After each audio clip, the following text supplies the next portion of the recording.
Welcome to my presentation on payroll calculations. This is a case study of Fort Kent Industries. I am Michael Lambert Jr. This is for my Mathematics 1-4 class. Business Math. Today is September 15th, 2024. And lastly, the overview of the payroll scenario is of Fort Kent Industries, the weekly payroll study. The employees covered is going to be Chris, Lawrence, Greg, and Gunnar. Holiday is mandatory for Friday, and the key calculations we will be looking at are the regular earnings, the overtime, the holiday earnings, the commission, and the piecework wages. As for Chris's payroll calculation, we will have an annual salary of $89,760. His weekly hours is 36, 4 days for 9 hours each, and his overtime is 2 hours at time and a half. Holiday, he did not work on the mandatory holiday. As for Chris's payroll calculation, we have a weekly salary calculation, which is annual salary divided by 52 weeks, which will be 89,760 divided by 52, which equals $1,724.62.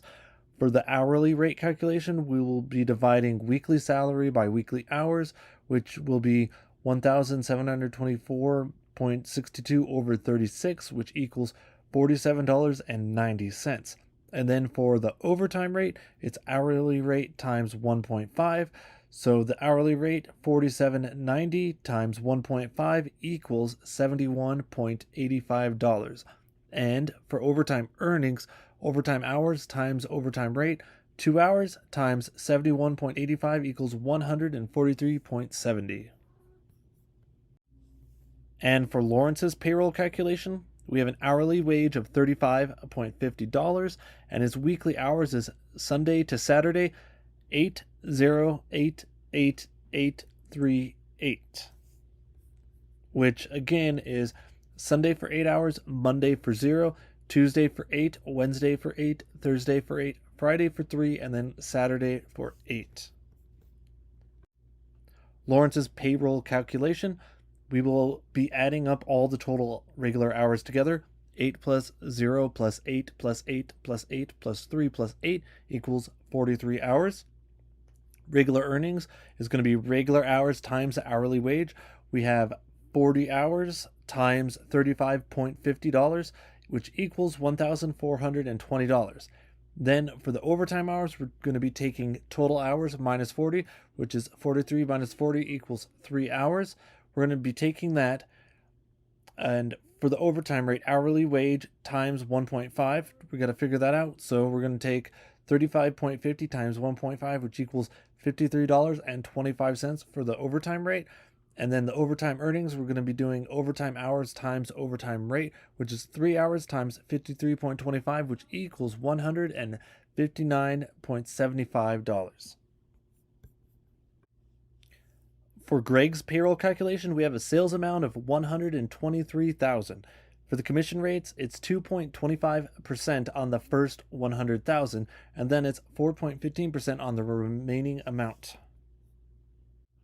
For Greg's payroll calculation, we're going to be doing commission on first $100,000, which is going to be $100,000 times 2.25%, $100,000 times 0.0225 equals $2,250. And then the commission on the remaining $23,000 is going to be $23,000 times 4.15%, or it's going to be $23,000 times 0.0415, which equals $954.5. The total commission earnings is commission on the first $100,000 plus the commission on the remaining amount, which is $2,250 plus $954.5, which equals $3,204.50. Now we will be looking at Gunnar's payroll calculation. His piecework wage is $2.24 per unit. Total hours worked is 30 hours, and his production rate is 1 unit every 5 minutes. As for Gunnar's payroll calculation, we're going to be looking at total units produced, total hours times 60 minutes, divided by production time per unit, which is 30 hours times 60 minutes, divided by 5 minutes, which equals 360 units. Piecework earnings, total units produced times piecework wage. 360 units times $2.24 equals $806.40. Now, as far as tax calculations, the state tax rate is 5.8%, Social Security tax rate is 6.2%, Medicare tax rate is 1.45%, federal tax rate is 22%. Now, as far as the tax calculations formulas, Chris's total earnings, which is regular plus overtime, 1,724.62 plus 143.70 equals $1,868.32. Now, for Lawrence's total earnings, regular plus overtime, is $1,420 plus $159.75, which equals $1,579.75. Now, Greg's earnings, he's on commission. His is $3,204.5. And then Gunner's earnings, the piecework, is $806.4. Now we're going to be looking at tax calculations, the deductions. The state tax is earnings times 5.8%, Social Security tax earnings times 6.2%, Medicare tax earnings times 1.45%, and then the federal tax is earnings times 22%. Now, let's start with Chris's deductions. For his state tax, the state tax total earnings times 5.8%, which is $1,868.32, times the 5.8%, which is $108.58. That's for his state tax. Now, for his Social Security tax, it's, again, the total earnings times 6.2%. So we're going to do $1,868.32 times 6.2%, which equals $115.85. Now for the Medicare tax, we're going to be doing total earnings times 1.45%. So we're going to be taking $1,868.32 times 1.4%, which is $27.11. And finally, for the federal tax, we're going to be taking total earnings times 22%, which is 1,868 times 0.32 times 22%, which equals $411.03 towards the federal tax. Now, as for Lawrence's deductions, we're going to be looking at his state tax. We're going to take his total earnings of $1,579.75 times the 5.8%. His state tax is $91.62. For his Social Security tax, we're going to take his earnings of $1,579.75 times it by 6.2%. We're going to get $97.94. As for his Medicare tax, we're going to be taking his total earnings, $1,579.75 times 1.45%, which is going to be $22.93. And finally, for his federal tax, we're going to be taking his total earnings of $1,579.75 times the 22%, which equals $347.55. Next, we're going to be looking at Greg's deductions. For his state tax, we're going to take his total earnings of $3,204.50 times it by 5.8. His state tax is $185.45. His Social Security tax total earnings times 6.2%, which is $198.87. For his Medicare tax, it's total earnings times 1.45%, which equals $46.46. And finally, for the federal tax, we're going to be taking the total earnings times 22%, which equals $704.99. Lastly, on the deductions, we're going to be looking at Gunner's. His total earnings is $806.40. For the state tax, we're going to multiply that by 5.8%. So for him, state tax, $46.83. Now for the Social Security tax, we're going to be taking the total earnings times 6.2%. For him, it's going to be $49.91.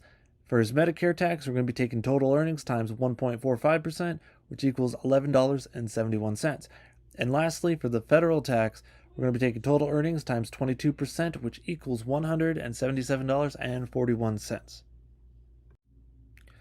To summarize all of our payroll calculations, again, all of the total earnings, we have Chris at $1,868.32, Lawrence at $1,420, Greg at $3,574.50. He's on commission. Gunner at $806.40. He's on piecework. And then the total regular earnings for all employees, if you add it all together, we got $7,669.22. Total overtime earnings, we got Chris. He's got 93.41. He worked 2 hours at time and a half. And then we got Lawrence. He worked 7 hours at time and a half, which is $159.75.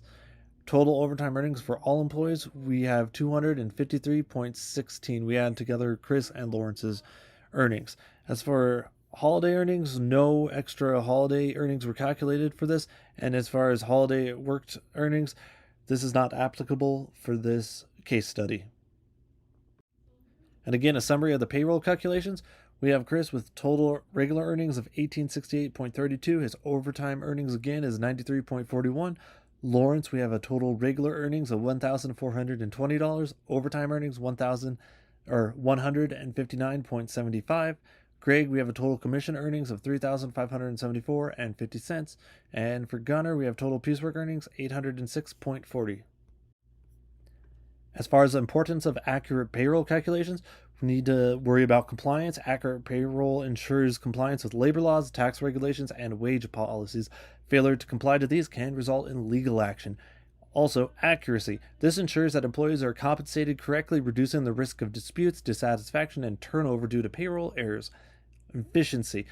Streamlines payroll processing, reducing the time and resources spent on manual corrections or audits.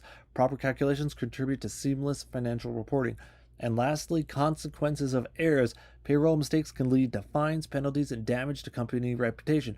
Incorrect calculations also undermine employee trust and confidence in the organization.